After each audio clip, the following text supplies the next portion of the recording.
แรงงานชาวเขมรซวยยกประเทศเมื่อนายจ้างไทยลุกฮือแห่ไล่พ้นโรงงานท่ามกลางภัยขัดแย้งที่ลุกลามบานปลายบนแนวชายแดนไทยกัมพูชาหลังเหตุปะทะกันบริเวณช่องบกกำลังทำให้ทั้งสองฝ่าย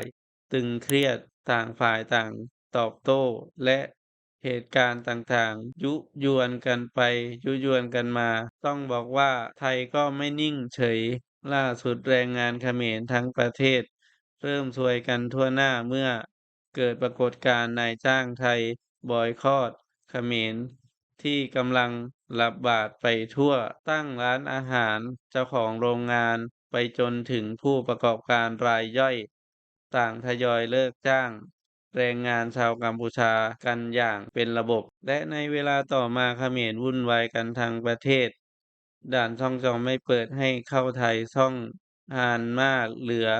เปิดวันเดียวแค่3 ชั่วโมงเมื่อวันที่8มิถุนายนของวันนี้ผู้สื่อข่าวมีรายงานความเคลื่อนไหวสถานการณ์แนวชายแดนไทยกัมพูชาล่าสุดมีหนังสือมีคำสั่งจากกองกำลังสุนนารีลงวันที่7มิถุนาเรื่องมาตรการควบคุมจุดผ่านแดน ถาวรจุดผ่อนปลนการค้าในพื้นที่ชายแดนถึงผู้ว่าจังหวัดอุบลราชธานีจังหวัดศรีสะเกษจังหวัดสุรินทร์และบุรีรัมย์ตามคำสั่งกองทัพบกและกองทัพภาคที่2ระบุถึงรายละเอียดการประชุมของสภาความมั่นคงแห่งชาติเพื่อให้การดำเนินการเป็นไปตามที่ได้รับมอบหมาย กองกำลังจังหวัดสุรินทร์ในฐานะที่เป็นหน่วยงานที่รับผิดชอบพื้นที่ชายแดนไทยกัมพูชาได้พิจารณาถึงผลประโยชน์ของชาติความมั่นคงและความปลอดภัยของประชาชนชาวไทยและกัมพูชา ผลกระทบจากความตึงเครียดของสถานการณ์ดังกล่าวกองกำลังสุรนารีจึงได้กำหนดมาตรการควบคุมจุดผ่านแดนจุดปนการค้าในพื้นที่ชายแดนกัมพูชาทั้งนี้การกำหนดมาตรการของวันเปิดปิดดังกล่าวแต่ละจุด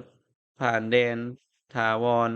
และจุดปนการค้าที่มีรายละเอียดวันเปิดปิดที่แตกต่างกันขณะที่จุดผ่านแดนถาวรช่องจอมตำบลนอกาบเชิงจังหวัดสุรินทร์ได้มีการปรับวัน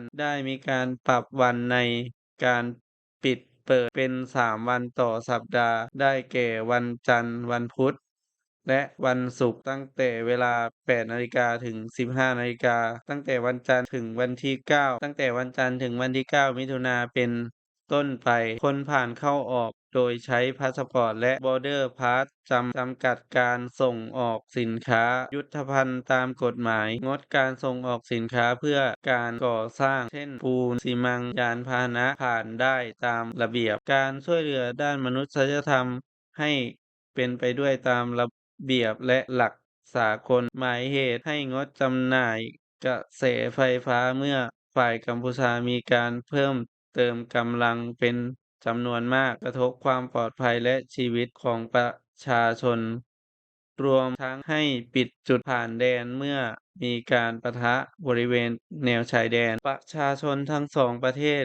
ผ่านเข้าออกได้ใช้พาสปอร์ตหรือ Border Pass เท่านั้นจำกัดการส่งออกสินค้ายุทธภัณฑ์ตามกฎหมายตามดุลพินิจของเจ้าหน้าที่ที่ปฏิบัติภารกิจณเวลานั้น